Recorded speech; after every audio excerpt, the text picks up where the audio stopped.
अस्सलाम वालेकुम नाज़रीन, आप देख रहे हैं INN चैनल। मैं हूं शेख अहमद अली। इस न्यूज़ बुलेटिन में आइए नज़र डालते हैं दिन भर की बड़ी खबरों पर। तेलंगाना पब्लिक सर्विस कमीशन की जानिब से 1 जुलाई को मुनक़िद शुदनी ग्रुप 4 की जायदादों के इम्तिहान से मुताल्लिक हॉल टिकट्स जारी कर दिए गए हैं। पब्लिक सर्विस कमीशन की वेबसाइट पर उम्मीदवारों के हॉल टिकट्स पेश कर दिए गए हैं और उनसे डाउनलोड करने का मशवरा दिया गया है। 1 जुलाई को 2 सेशंस में ग्रुप 4 का इम्तिहान मुनक़िद होगा। सुबह 10 बजे से 12:30 बजे तक पेपर 1 और दोपहर 2:30 बजे से शाम 5 बजे तक पेपर 2 होगा। पब्लिक सर्विस कमीशन के अहदेदारों ने उम्मीदवारों को मशवरा दिया है कि वो इम्तिहानी मराकिज़ को 2 घंटे कबल पहुंच जाएं। इम्तिहान शुरू होने से 15 मिनट पहले उम्मीदवारों को दाखिले की इजाज़त नहीं रहेगी। उम्मीदवारों को शूज़ पहनकर न आने की हिदायत दी गई। उन्हें सिर्फ चप्पल पहनकर ही इम्तिहान में शिरकत करने का मौका दिया जाएगा। शहर हैदराबाद के कई इलाकों में कल शब बारिश हुई। रात 1 बजे तक रिकॉर्ड किए गए आदाद और शुमार के मुताबिक बंदागुड़ा जागीर में 8.1 सेंटीमीटर, राजेंद्र नगर में 1.9 सेंटीमीटर और चंद्रायन गुट्टा में 1.3 सेंटीमीटर बारिश रिकॉर्ड की गई। रंगारेड्डी जिले की शादनगर म्यूनसिपैलिटी और आसपास के देहातों में भी बारिश हुई। कुकटपल्ली, हैदरनगर, KPHB कॉलोनी, निजामपेट, बालचूपल्ली में औसत बारिश हुई। कई मकामात पर बारिश का पानी सड़कों पर जमा होने से गाड़ी चलाने वालों को मुश्किलात का सामना करना पड़ा। इसके अलावा बंजारा हिल्स, जुबली हिल्स, सिकंदराबाद, बोयनपल्ली, अलवाल, तिरमलगिरी, बेगमपेट, मारेपल्ली और छिलकलगुड़ा इलाकों में हल्की बारिश हुई। महकमे मौसमियात के इंतबाह के बाद ग्रेटर हैदराबाद म्यूनसिपल कॉरपोरेशन को अलर्ट कर दिया गया था और शहर में शदीद बारिश की पेशकशी की गई थी। DRF ने अहदेदारों को तैयार रहने का मशवरा दिया है।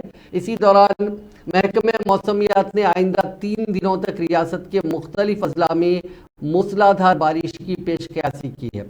कई अजला में तेज हवाओं और गरज और चमक के साथ बारिश का इम्कान है। इतवार से पीर तक रियासत के कई मकामात पर गरज और चमक के साथ तेज बारिश की पेशकशी की गई है। इस सिलसिले में महकमे मौसमियात ने येलो अलर्ट भी जारी किया है। साथ ही महकमे मौसमियात ने कहा है कि जुनूब मगरबी मानसून जिले निजामाबाद के कुछ हिस्सों तक फैल गया है। कामारेड्डी, संगारेड्डी, मेदक और विकाराबाद अजला के साथ आदिलाबाद जिले के हिस्से में भी इसकी तौसी होगी। महकमे मौसमियात ने पेशगोई की है कि ये इतवार तक रियासत भर में फैल जाएगा।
शहर हैदराबाद के हयातनगर में वाक़ खानगी स्कूल में मुस्लिम तालिबात के हिजाब पहनने पर पाबंदी आयद कर दी गई है। स्कूली इंतजामिया के इक़दाम पर एक तालिबा ने पुलिस स्टेशन में स्कूल के प्रिंसिपल और टीचर के खिलाफ शिकायत दर्ज करवाई।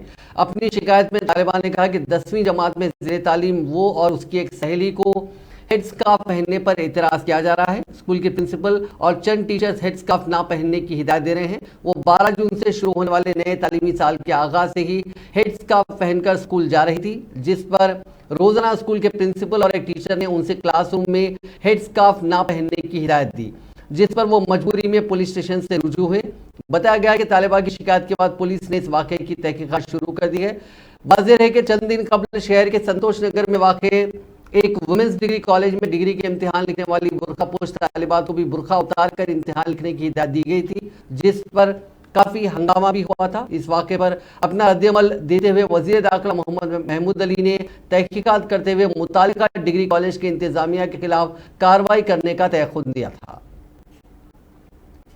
चीफ मिनिस्टर के चंद्रशेखर राव 30 जून को जंगलाती अराजी पर बरसा बरस से काश्त करने वाले कबायली अफराद में पोडू लैंड के पट्टे जात तकसीम करते हुए उन्हें अराजी पर मिल्कियत का हक देंगे।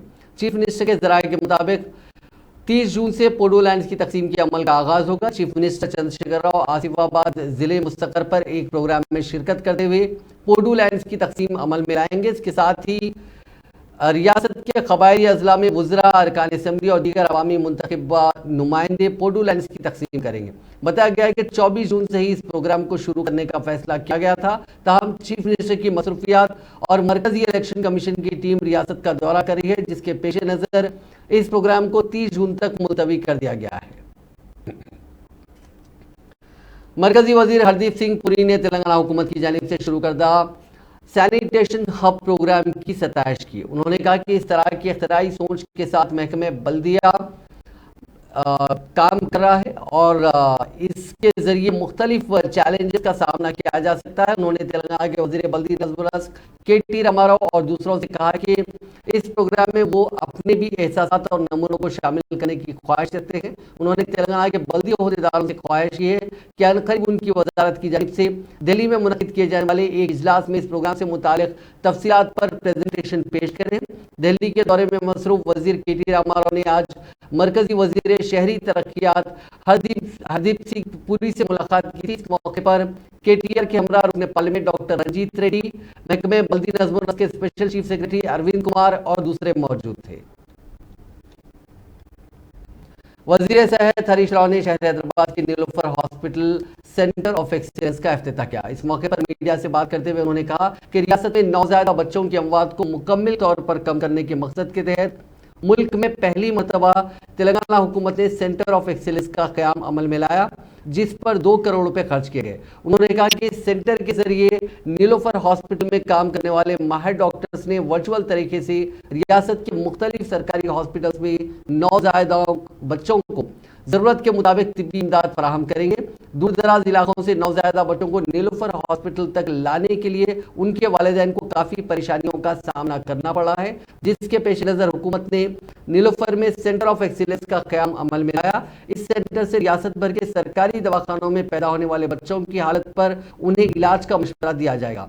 हरीश राव ने कहा कि अनकरीब छोटे बच्चों के लिए नियोनेटल एम्बुलेंस रियासत के 13 अजला में शुरू किए जाएंगे। इसके लिए बजट में हर साल 10 करोड़ रुपए मख्तस किए गए हैं। साबिक में सरकारी दवाखानों में और जचकी खानों में 30% जचकियाँ होती थी, लेकिन हुकूमत के इक़दाम और KCR किट के मुतारिफ करने के बाद सरकारी दवाखानों में 70% जचकियाँ हो रही हैं। మన నీలోఫర్ హాస్పిటల్లో కొత్తగా మనము ఒక సెంటర్ ఆఫ్ ఎక్సలెన్సీ ప్రారంభం చేసుకోవడం జరిగింది. So before I going to the detail, మా ఎమ్మెల్యే గారు जाफर हुसैन गारू 2 विषयाలు చెప్పారు. पहले उसका जवाब देना चाह रहा था मैं. एक MRI मशीन के लिए पूछे, वो सैंक्शन हो गया, अभी टेंडर के दशा में है. मैं समझता हूँ हम दोनों फिर 1 महीने 1.5 महीने के अंदर आके वो MRI मशीन हम दोनों मिलके महमूद अली साहब को चीफ गेस्ट बुला लेके इनाग्रेट करते हैं. दूसरी बात बोले, वेंटिलेटर्स और की भी कमी है और थोड़ा वेंटिलेटर्स के लिए आप पूछे. आगे जो 600 बेड्स का बिल्डिंग बन रहे, इसमें जगह नहीं था, इस वास्ते वेंटिलेटर ज्यादा नहीं लगा सके. अभी 1200 बेड में यहाँ पर 40-50 वेंटिलेटर काम कर रहे हैं. आगे और एक 600 बेड का बिल्डिंग तैयार हो रहा. मैं समझता हूँ 1.5-2 महीने के अंदर वो बिल्डिंग खत्म होता, उसमें और एक 100 वेंटिलेटर लगाने के लिए हम पूरा उसका इंतजाम करें. जल्द से जल्द वो बिल्डिंग कंप्लीट करके, अब जो 50 पूछे लेकिन 100 वेंटिलेटर लगा के उसका इनॉग्रेशन करते हैं. సో అట్లా ఇకపోతే ఈరోజు అంటే అప్పుడే పుట్టినటువంటి పిల్లలను బతికించుకోవాలి, అప్పుడే పుట్టిన శిశు మరణాలు తగ్గించాలనే ఉద్దేశంతో భారతదేశంలోనే మొదటిసారిగా సెంటర్ ఆఫ్ ఎక్సలెన్స్ అనే ఒక సెంటర్ను నీలోఫర్ ఆసుపత్రిలో ఈరోజు ప్రారంభించుకోవడం జరిగింది. कांग्रेस के सीनियर कायद व साबिक वजीर मोहम्मद अली शब्बीर ने तेलंगाना के मुसलमानों को मशवरा दिया कि वो BRS पर भरोसा ना करें, क्योंकि BRS और RSS एक ही सिक्के के 2 रुख हैं. कामारेड्डी में मीडिया से बात करते हुए मोहम्मद अली शब्बीर ने कहा कि बीआरएस अंदरूनी तौर पर बीजेपी से मिली हुई है। गुज़िश्ता रोज रियासत बिहार में 18 सेकुलर जमातों का इजलास मुनक्किद हुआ, जिसमें बीआरएस को नहीं बुलाया गया क्योंकि कई सियासी जमातों के कायदीन चीफ मिनिस्टर चंद्रशेखर राव पर भरोसा नहीं करते। गुज़िश्ता रोज दिल्ली में वज़ीर बल्दी केटी रामाराव ने मरकजी वज़रा राजनाथ सिंह और अमित शाह से मुलाकात की, जिससे ये वाज़ेह होता है कि रुकने काउंसिल कविता को शराब मामले से बचाने की कोशिश की जा रही है। मोहम्मद अली शब्बीर ने मुसलमानों से अपील की कि बीआरएस की खाकी चड्डी को समझे और सेक्युलर पार्टी कांग्रेस की तारीफ करें। రోడ్ బయటికి పడుతున్నా అంటే ఎవరు చెవులో పువ్వు పెట్టాలనుకుంటున్నాం పెట్టారు. ఇక్కడికి స్వయంగా వచ్చినప్పుడు ప్రధానమంత్రి గారిని ఎవరు ఏ ప్రోటోకాల్ రిసీవ్ చేయరు, ఒక మెమోరాండం ఇవ్వరు, ఒక డెవలప్మెంట్ వర్క్ అడగరు. ఇవాళ పోయి రహస్య ఎజెండా ఇంప్లిమెంట్ చేసేందుకు పబ్లిక్ చూపించినందుకు మేము డెవలప్మెంట్ కు పోతున్నాం, నేను మా రాష్ట్ర అభివృద్ధి గురించి పోతున్నా. బండి సంజయ్ గారు ఏమంటారంటే అవును మంత్రులను కలుసుకోవచ్చు కదా, మేము కూడా అబద్ధం అంటలేదు, కానీ మన రాష్ట్రానికి వచ్చిన కూడా కలవలేనప్పుడు ఆ ఢిల్లీకి పోయి కలిసే అవసరం ఏం పడ్డది మీకు అంటే ఇది జస్ట్ పైకి చూపించేందుకు ఇది అపాయింట్మెంట్, లోపల అల్ప ఒప్పందాలు కవిత గారికి పంపదు. బిఆర్ఎస్ అండ్ బీజేపీ అంటే అని లోపల రహస్యమైన ఒప్పందాలకే कांग्रेस पार्टी ने रियासत तेलंगाना बिलखुसूस हैदराबाद में जराइम के बढ़ते हुए वाकयात पर गहरी तशवीश का इजहार किया और वजीर दाखिला महमूद अली को लापरवाही का जिम्मेदार ठहराते हुए इस्तीफा देने का मुतालबा किया। हफ्ते को गांधी भवन में एक प्रेस कॉन्फ्रेंस से खिताब करते हुए तेलंगाना प्रदेश कांग्रेस कमेटी के तर्जुमान सैयद निजामुद्दीन ने इल्जाम लगाया कि बीआरएस हुकूमत जराइम की रोकथाम को तरजीह देने में नाकाम रही है। उसके बजाय हुकूमत ने कॉर्पोरेट तर्ज के पुलिस स्टेशन और नई गाड़ियों जैसी सतही चीज़ों पर ज्यादा तवज्जो दी है। बदकिस्मती से फ्रेंडली पुलिसिंग के इकदाम से आम लोगों को कोई फायदा नहीं हुआ, बल्कि मुजरिमों को पकड़े जाने के खौफ के बगैर जराइम अंजाम देने का हौसला मिला।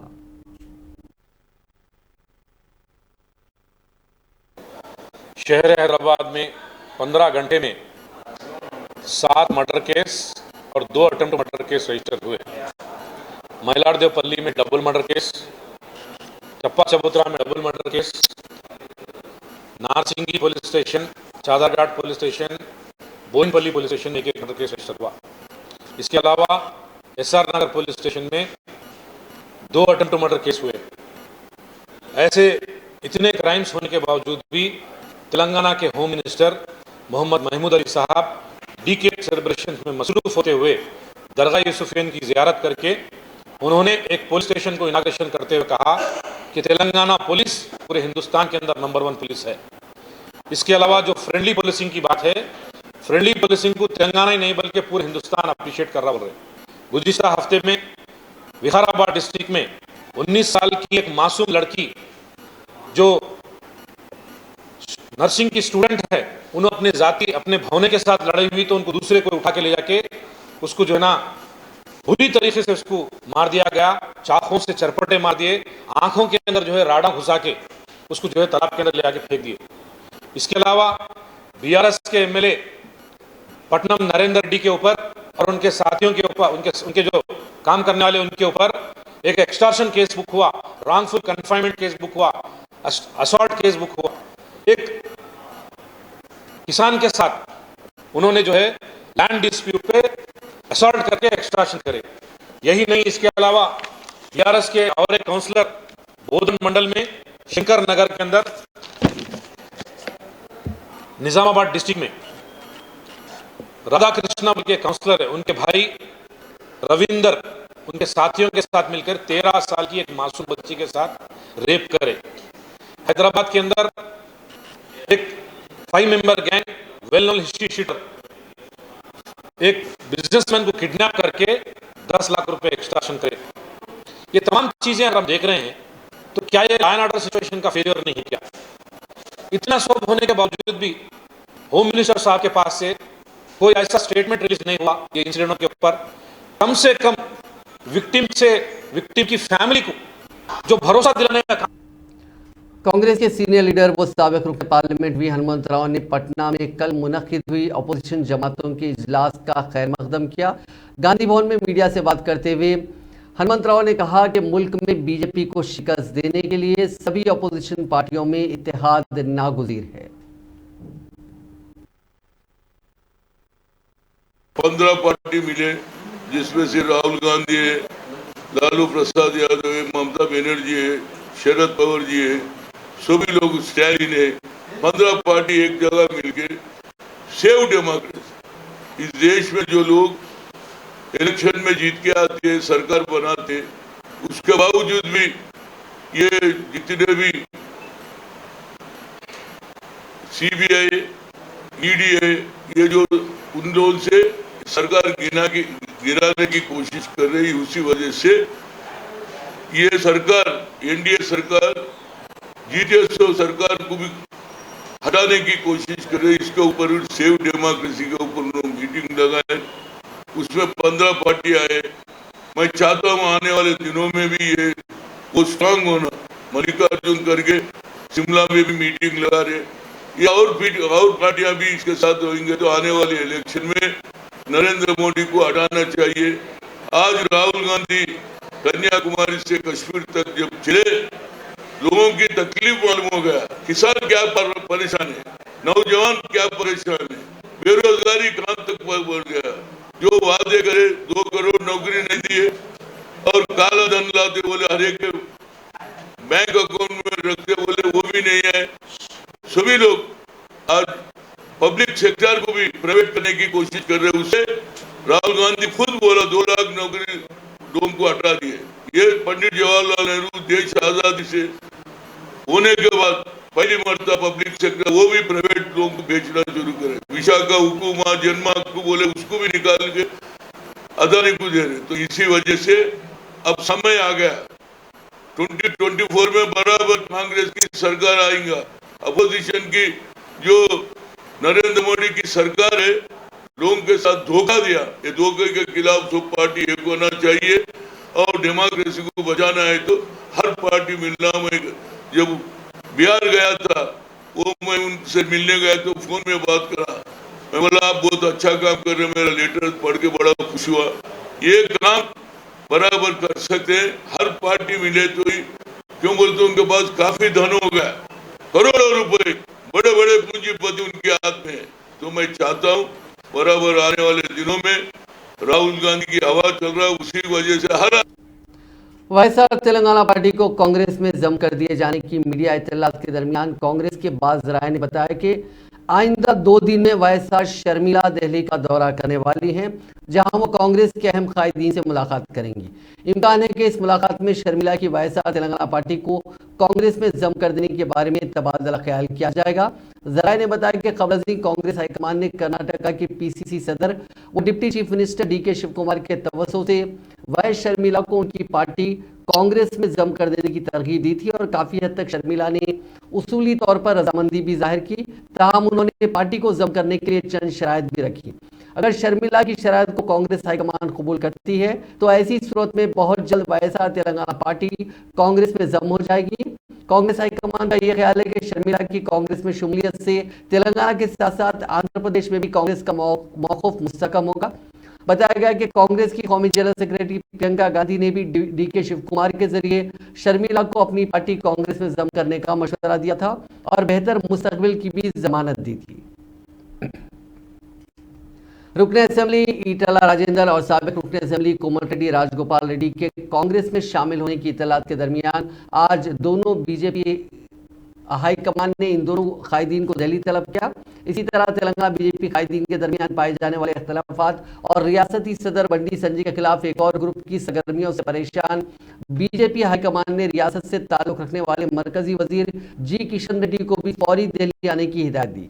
जराये के मुताबिक हाईकमान की हिदायत पर किशन रेड्डी दिल्ली पहुंच गए, जबकि ईटला राजेंद्र और कोमटिरेड्डी राजगोपाल रेड्डी के बारे में कोई पता नहीं चला कि आया वो दिल्ली रवाना हुए हैं या नहीं। मीडिया इत्तलात के मुताबिक गुज़िश्ता चंद दिनों से राजेंद्र और कोमटिरेड्डी राजगोपाल रेड्डी पार्टी प्रोग्रामों से दूर हैं। उनके बारे में ये इत्तलात भी मिल रही है कि उन दोनों कायदीन के हामियों और उनके हलकों के पार्टी कारकुनों का ये मुतालबा है कि वो बीजेपी छोड़कर कांग्रेस में शामिल हों।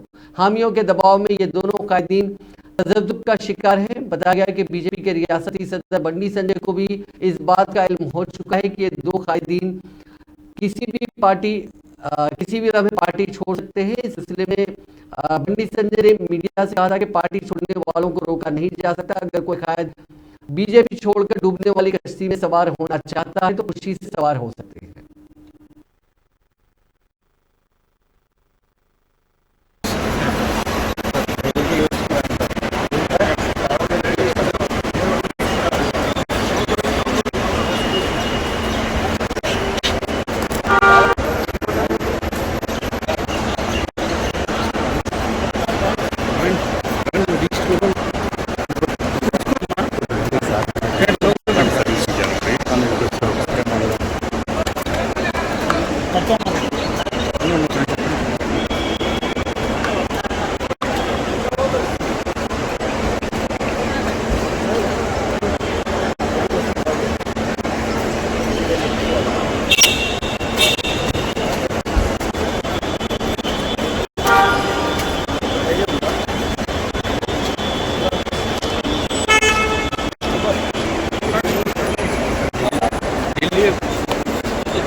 బోర్డింగ్ పాస్ వాళ్ళ దగ్గర ఉంది. వాళ్ళు వచ్చారు సార్.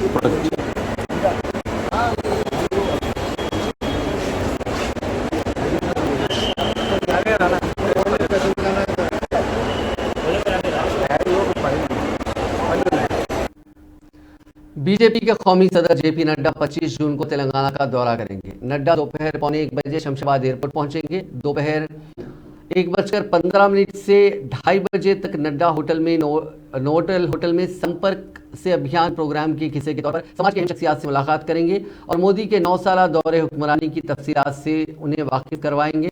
दोपहर 3 बजे से 4 बजे तक पार्टी कायदीन के साथ रियासत की ताज़ा सियासी सूरत हाल पर वो तबादला ख्याल करेंगे। शाम 4:15 बजे नागर कर्नूल में होने वाली बीजेपी के जलसे आम के लिए वो खुसूसी हेलीकॉप्टर से रवाना होंगे।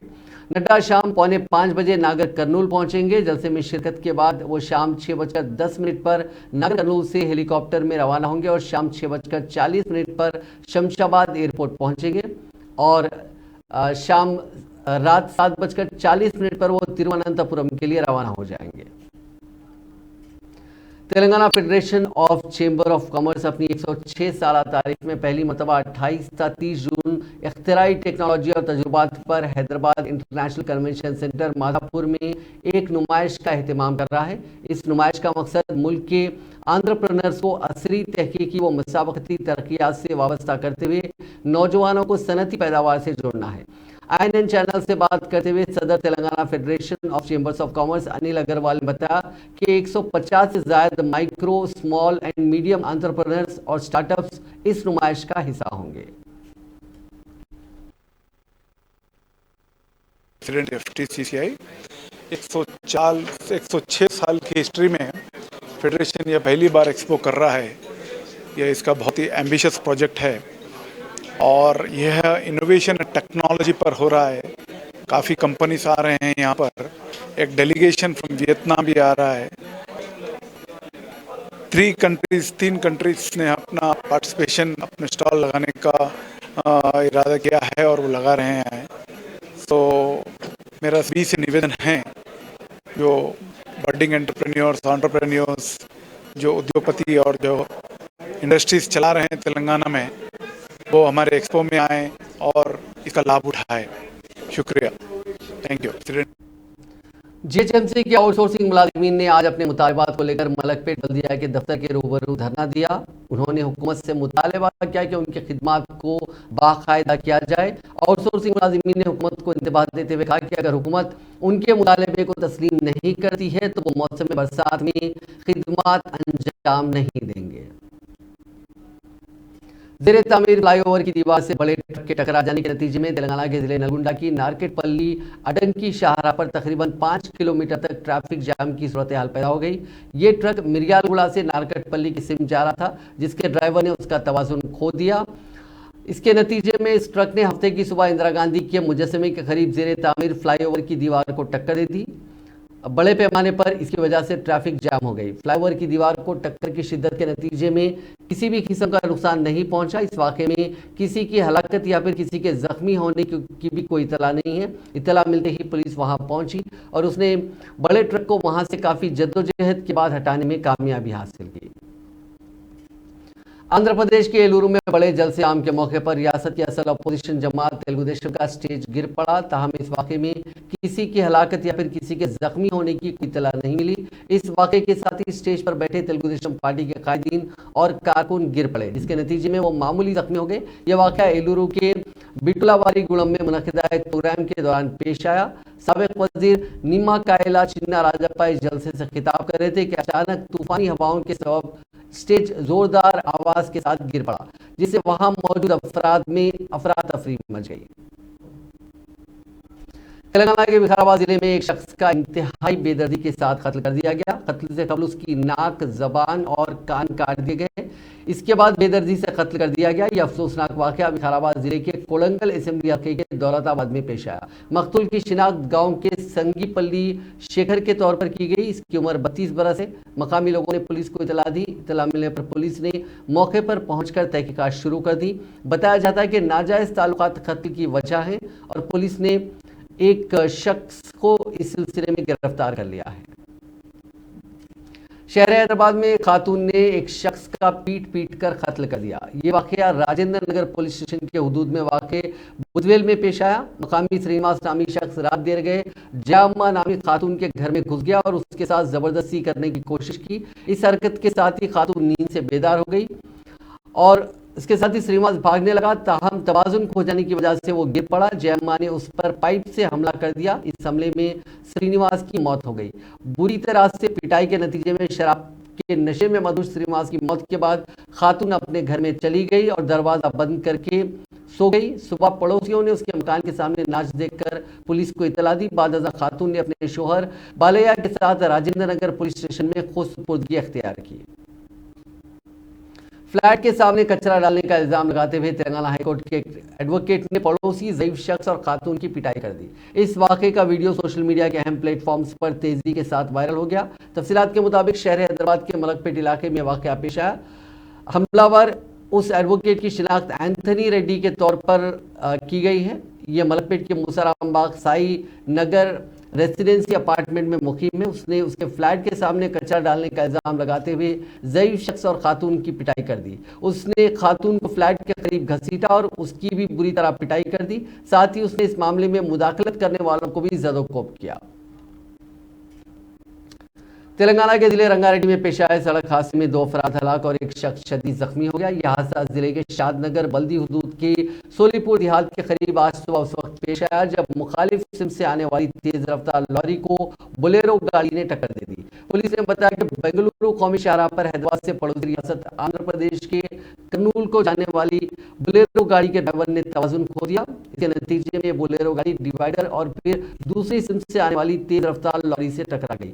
पुलिस के मुताबिक हादसा इतना शदीद था कि बोलेरो गाड़ी में सवार अफराद में से एक शख्स मौके पर ही हलाक हो गया जबकि एक शख्स की अस्पताल मुंतकिली के दौरान मौत हो गई। इस हादसे में शदीद जख्मी शख्स को इलाज के लिए उस्मानिया हॉस्पिटल मुंतकिल कर दिया गया। मलूकीन का ताल्लुक वनपर्ती जिले के बप्पीर मंडल से है।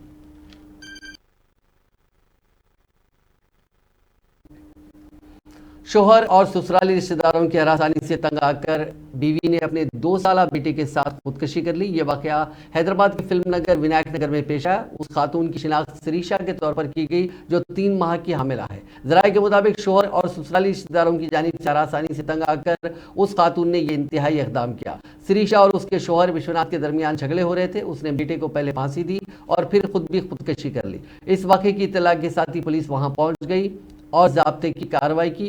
लाशों को पोस्टमार्टम के लिए उस्मानिया हॉस्पिटल के मुर्दा खाने में महफूज कर दिया गया। पुलिस ने तहकीकात का आगाज कर दिया। नाजरीन, इस न्यूज़ बुलेटिन में बस इतना ही। आप देखते रहिए INN चैनल।